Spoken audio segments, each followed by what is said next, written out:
I think this is a really bad headline, and I want to explain why. So he wants to do placebo testing for new vaccines, which I think to most people sounds reasonable, like a normal thing that would be part of science. But that alarms health experts. So I think there's a group of people for whom this headline would be like, what the heck? Why are all of these health experts trying to get in the way of science? Because look, when I think of like the best way I could do some science, I'd say give one group of people the treatment and one group of people nothing, and then look at the differences between the two groups of people.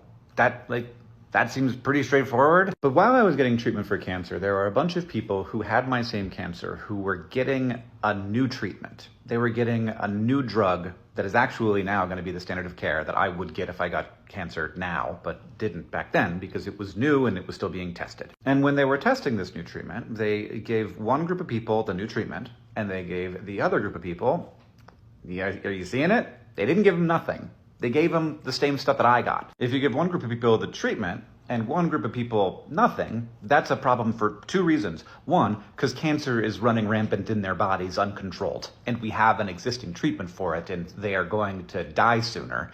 And so we have condemned those people to an earlier death, which is obviously bad. But second, it's actually more useful to test the new treatment against the standard of care because we're not seeing whether or not it works at all. You're seeing whether it works better than the stuff that we have now.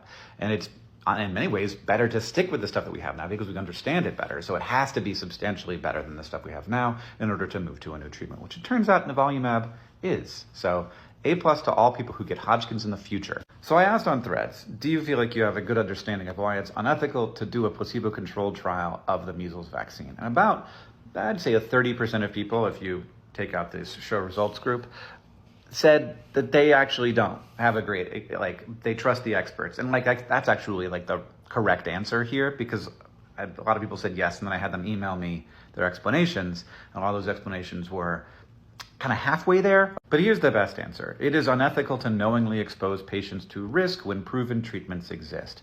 It's also unethical for providers to knowingly give suboptimal care. These ethical principles have been well established and accepted for decades. That's not that complicated an idea, and I feel like we can fit it into a headline somehow. RFK Jr. will order placebo testing for new vaccines, exposing children to unnecessary risk, is what you would do there. Or maybe alarming health experts in this, instead of just restating the headline, which is what this subhead does, which is a dumb use of a subhead, it could say, health experts are alarmed that RFK Jr. will require the U.S. government to expose children to unnecessary risk.